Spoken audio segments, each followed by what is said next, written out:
no hagas el tonto con la inversión que te va a pagar la jubilación. Que eso es otro tema, ¿no? Lo que está pasando y que nadie está queriendo ver. Y es que pensamos que cuando nos retiremos, cuando cumplamos 65, 67 años, estemos jubilados y tengamos una pensión. Pero es que, Antón, lo hablábamos antes, está estudiado ya que va a ser inviable, que va a ser insostenible, que probablemente nosotros ya, nuestra generación, no podamos tener una pensión. O espabilas y te haces tu propia pensión con inversión, o estás jodido. Sí, o sea, tu primer punto, o sea, creo que es muy importante simplificar el mensaje de qué significa invertir. O sea, invertir no es algo complicado que requiera mucho patrimonio, que tengas que estar mirando todo el día. O sea, si tú inviertes de manera diversificada utilizando un ETF o un fondo de inversión, siguiendo pues la bolsa mundial o la bolsa americana, que representa un gran peso de la bolsa mundial en cualquier caso, ya tienes esa exposición a la evolución de la economía del mundo en el largo plazo. Entonces puedes esperar que al cabo del tiempo eso te dé las rentabilidades que han venido dando históricamente. Que nunca es garantía, lo que se dice siempre, ¿no? De que las rentabilidades pasadas no garantizan rentabilidades futuras. Pero si tú piensas un poco de cómo funciona el mundo y cómo funcionan las economías, lo más normal es que dentro de 50 años pues las economías estén más altas que ahora y que los sueldos sean más altos, que el valor de las viviendas sean más altos, que la cotización de las empresas sea más alta, es lo que podríamos esperar. Y si no se da eso, es que hay otros problemas, por volver al ejemplo de Argentina, ¿no? De debacle que haría que tu dinero pierda valor en cualquier momento. Entonces, quitar un poco el ruido cortoplacista y tratar de pensar, oye, si yo invierto 50 o 100 euros todos los meses durante los próximos 30 años, habré invertido, pues no voy a hacer los números, pero habré invertido 50.000 euros y habré obtenido 100.000 o 200.000 euros en rentabilidades acumuladas con el tiempo, ¿no? Eso es un poco el objetivo, de hacer ese interés compuesto sin asumir riesgos innecesarios y sin asumir comisiones innecesarias. Por eso a mí me parece interesante utilizar plataformas como Trade Republic, que no te cobran las comisiones cada vez que te ejecutan una orden de compra de un ETF. Y además te dan un ETF, que es un fondo cotizado que tiene acciones o otro tipo de valores, como también como pueden ser los bonos.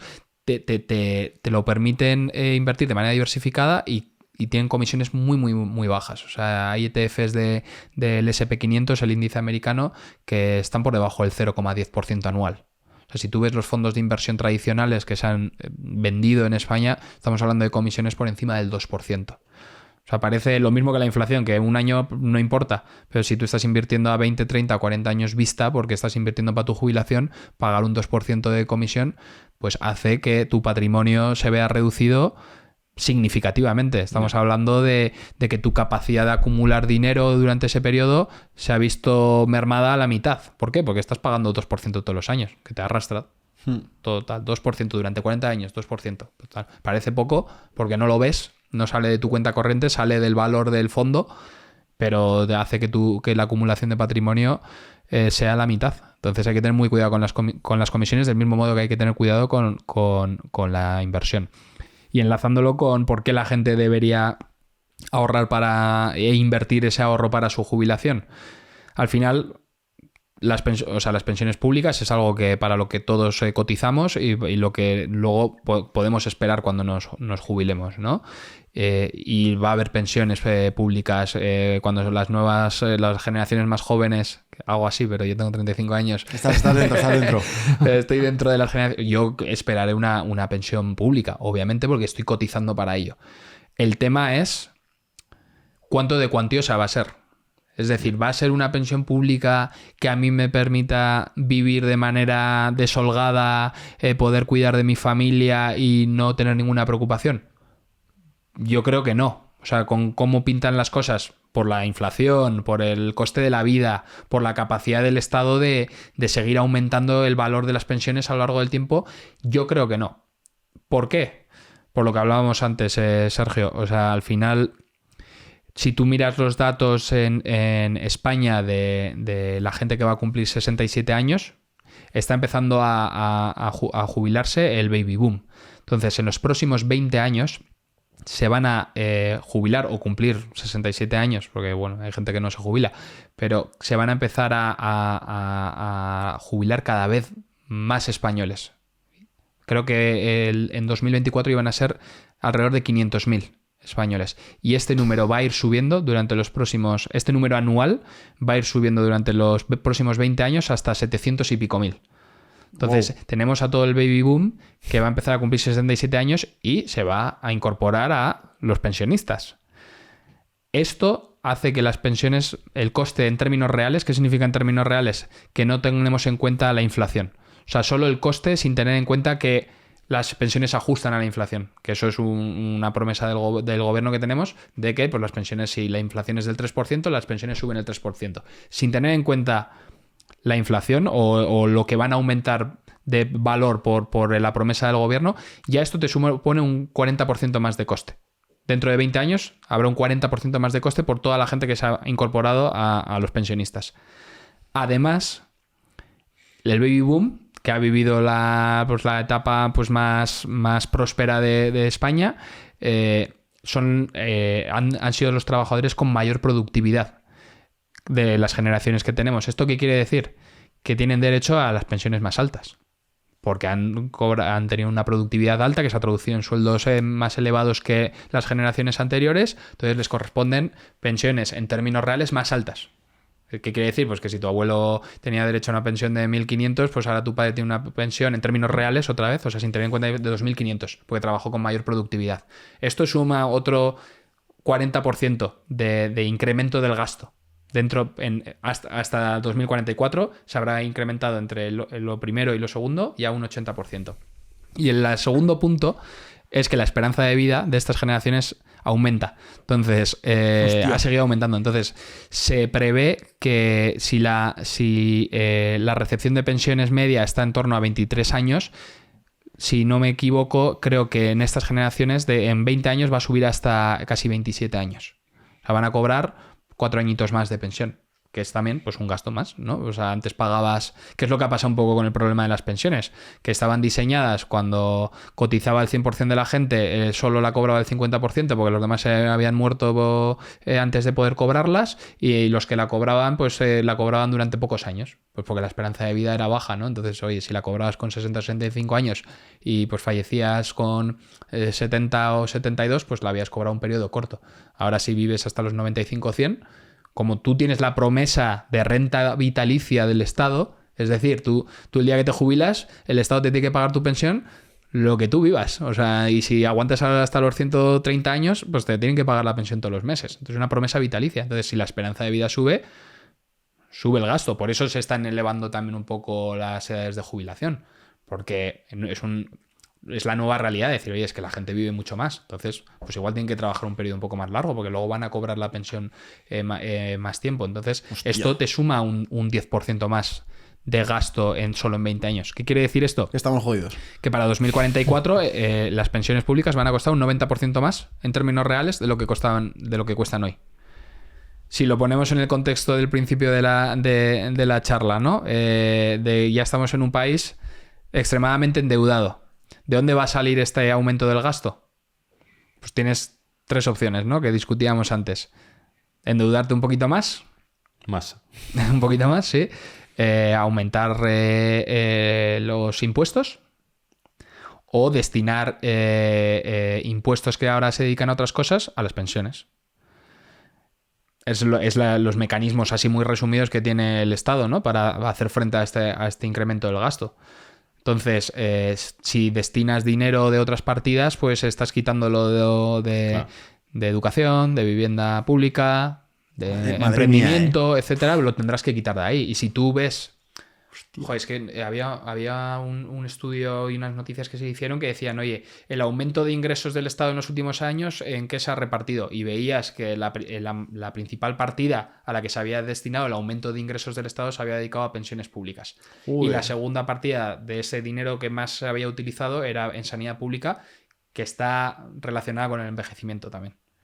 Entonces, claro, ya todos los ingresos adicionales del Estado se están apoyando...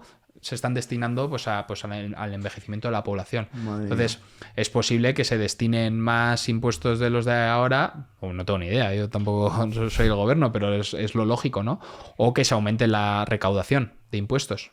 Que tienes 2 vías, subes los impuestos o aumentas la productividad de tu país. Es Es decir, si tú tienes un país donde tienes más empleos, más creación de empresas que pagan impuestos, etcétera, pues aumenta tu recaudación sin necesariamente tener que subir los impuestos. Entonces, pues ojalá que el mecanismo de recaudación para hacer frente a este gasto adicional sea por aumento de la productividad. Pero no tiene pinta, si lo miras, o sea, a esa velocidad, por lo menos, porque luego sí que se ven datos del PIB en España que va bien así, pero yo no sé si van a subir a la velocidad que requieren. Entonces, bueno, se van a pagar las pensiones dentro de 20 años, seguramente. El coste no sabemos cuál va a ser. El coste de oportunidad o el esfuerzo de la sociedad para hacer frente a eso no sabemos cuál va a ser. Y endeudar más al Estado no deja de ser patada para adelante, porque la deuda hay que devolverla. Entonces, que yo como joven endeuden el Estado aún más, pues como lo tendré que pagar a través de mi productividad. Claro, porque tú repagas las deudas con recaudación. Entonces, lo mismo que destinas más impuestos a pago de pensiones y endeudas el país, para pagar las pensiones lo voy a pagar yo también, aunque no me haya subido los impuestos, porque más de mis impuestos van a ir al repago de deuda o al pago de intereses. Dicho esto... Me acuerdo que había una web, ¿tú te acuerdas? Que salía la deuda del país y cuánto le salía por ciudadano. Por ciudadano. Era una locura. Y te quedas acojonado. Sí. Bueno, pero visto esto, o sea, el mensaje no es que no se vayan a pagar las pensiones, el mensaje es cómo se van a pagar y cuánto de cuantiosas serán cuando nos toca a nosotros recibirlas. Entonces, lo que yo recomiendo es, como tú puedes invertir poco dinero con pocas comisiones y beneficiarte de esa rentabilidad anualizada, del efecto del interés compuesto, ¿no? Esa bola de nieve de que las rentabilidades y beneficios que has obtenido las reinviertes y vuelven a generar nuevas rentabilidades y beneficios, que los reinviertes y vuelven a generar nuevas rentabilidades. Cuanto antes empieces a invertir, más acumulas, más grande se hace la bola de nieve por lo que pueda pasar. Entonces, también es una decisión 100% personal de que tú puedes decidir... yo confío plenamente en que mi pensión va a ser lo suficientemente cuantiosa para yo vivir perfectamente. Pero habrá gente que dice, oye, a mí no me cuesta nada meter 100 euros al mes en un ETF de la bolsa mundial y durante los próximos 30 años por si acaso. Y si no gano y si mi rentabilidad después de 30 años es cero, pues aún así he metido 100 euros todos los meses durante 30 años y tengo un patrimonio. Pero si es 7 o es 10% anual, pues tendrás una cantidad significativamente mayor que te va a permitir complementar tu pensión pública. Ojo, pero tan fácil es. Sí. ¿Te proteges de ese problema tan grande simplemente con 100 euros o los que sean al mes en una cosa como es un ETF global? O sea, yo a toda la audiencia le recomiendo hacer dos cosas. Primero, ver la rentabilidad anual de los últimos 100 años del SP500 o la Bolsa Mundial, que es el MSCI World. Ver qué han hecho en los últimos 100 años de rentabilidad anual. Te va a salir, depende del dato, cómo lo mires y tal, 6%, 7%, 10%, depende de la bolsa, pero entre el 6 y el 10%. Entonces, luego tú te vas como segundo paso a una calculadora de interés compuesto, que la buscas en Google, calculadora de interés compuesto, y tú pones, voy a meter 100 euros todos los meses durante 30 años, en el peor de los escenarios, me da igual, el 3% anual. Lo miras, el 3% anual, y ves la capacidad de acumulación de dinero que tienes y cuánto has ahorrado tú y cuánto ha venido de los intereses. Entonces, si lo haces con 7%, pues obviamente va a ser más alto. Cuanto más largo sea el periodo, en lugar de 30 años pones 50, más va a ser el patrimonio esperado al final.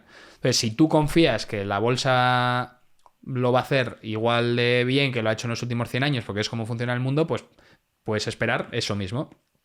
Y entonces, si tú lo haces con poco dinero, 50, 100 euros todos los meses, durante 20, 30 años, pues podrás esperar un patrimonio acumulado elevado y habrá que confiar que eso se cumple, pero del mismo modo que confiamos en la promesa del Estado de que nos vaya a pagar la pensión pública. O sea, al final es una cuestión de confianza. Yo confío que el día que yo cumpla 67 años o 70, a mí me vayan a pagar la pensión pública. Y para eso tengo que confiar que el Estado va a estar ahí y que va a cumplir esa promesa, ¿no? Entonces también tienes que confiar un poco que al final la bolsa pues, es un reflejo de la economía y las economías tendrán que ir bien en los próximos 50 años y si no van bien probablemente es que haya problemas mucho más importantes en el mundo que no se podían anticipar, ¿no?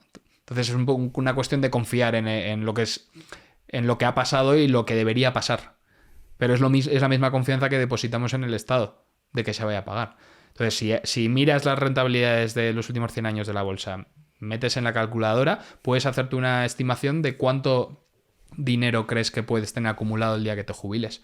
Y vas a ver que cuanto más tiempo incluyas en la calculadora, más acumulas, pero también menos esfuerzo podrías asumir ahora. Es decir, si tu objetivo es acumular 500.000 euros para el día que te jubiles, si tú pones un periodo de 20 años, vas a tener que meter más dinero todos los meses ahora que si el periodo es de 50, que te va a poner la calculadora, que no hace falta que metas tanto dinero, con un poquito te basta, porque el interés compuesto y el tiempo va a trabajar en tu favor. Lo malo es si te olvidas algún mes, ¿no? De invertir.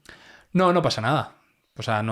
Al final nosotros tenemos los planes de inversión, que al final es una orden de compra recurrente. O sea, es automático. Tú puedes Sí, invertir. tú dejas Hasta la que, orden desde 1 euro, puedes invertir todos los meses o todas las semanas en donde tú quieras, en un Vale. ETF, en un ETF de la bolsa americana, en un ETF de la bolsa mundial, y lo tienes ahí. Tú lo puedes eliminar cuando quieras, lo puedes aumentar, lo puedes modificar siempre que quieras. O sea, no hay ninguna obligación de hacerlo todos los meses. O sea, si un mes de verdad no llegas porque tienes un gasto inesperado o te quieres ir de vacaciones y no quieres renunciar a ese dinero, lo pausas, ¿sabes? Ese mes y dices, este mes no. Y ya está. Y luego continúas. O sea, al final lo bueno es crear el hábito y olvidarse. Es decir, oye, yo me olvido, yo no cuento con estos 100 euros nunca más. ¿Sabes? Claro. Esto es para mi yo del futuro porque tengo el compromiso de tener algo ahí para cuando yo me jubile. Entonces lo metes y te olvidas. Y eso Está sí, genial. y si la bolsa, ahora con Trump, pues que la bolsa ha caído un 15%, pero es que es normal. O sea, las bolsas fluctúan mucho en el corto plazo. De hecho, si tú miras la bolsa americana en los últimos 45 años, las caídas intraanuales oscilan el 14% de caída. O sea, dentro de cada año la bolsa puede caer hasta un 14% y es normal. De esos 45 años, 35 de ellos la bolsa americana terminó en positivo. Madre mía. Y la rentabilidad media anualizada en los últimos 50 años está por encima del 7%. Es decir, se mueve, la bolsa se mueve, entonces ahora si la ves, pues sí, pues tu cartera, si acabas de empezar ahora, está en rojo. Pero tú tienes que tener la esperanza de que en los próximos 15 o 20 años, pues eso se normaliza. Y cuando tú ves un gráfico de la bolsa de un año, es así. Pero cuando ves un gráfico de la bolsa en 20 años, es así, hacia arriba. Literal. Eso es un poco el mensaje, ¿no? Donde hay que incidir. Y que todo el mundo debería hacerlo. O sea, esto no está reservado para los ricos ya. O sea, ya lo puede hacer todo el mundo. Y no te supone un esfuerzo en comisiones o esfuerzos en elevados importes de inversión. Ya no. O sea, ya lo puedes hacer con poco dinero. Y puedes empezar poco a poco. Y si te van mejor las cosas y tienes más capacidad de ahorro y tal, puedes aumentarlo con el tiempo. Pero sí que es importante empezar cuanto antes y familiarizarse también con el concepto. Y que no es una opción tener el dinero en la cuenta corriente por lo que hemos hablado de la inflación. Total. Pierde valor. Que hay que evitar comisiones que son elevadísimas. Es un error porque actúa como la inflación. Te frena tu capacidad de acumulación de dinero, ¿sabes? Es un lastre, entonces evítalas y aprovechate del tiempo y ten claro pues que la misma promesa de pago del Estado en las pensiones públicas, pues tú puedes confiar en que la evolución de las bolsas va a ser la misma, que la bolsa al final tiene empresas que todos conocemos. O sea, miras la bolsa americana, pues tienes Apple, tienes Amazon, tienes Tesla, o sea, no son entes desconocidos, ¿sabes? Son empresas que nos venden cosas y en las que nosotros consumimos. O sea, su evolución favorable pasa porque nosotros cambiamos de móvil cada X tiempo, nos compramos coches, vamos al supermercado y compramos productos de empresas que cotizan, o sea, participamos en la evolución favorable de esas economías.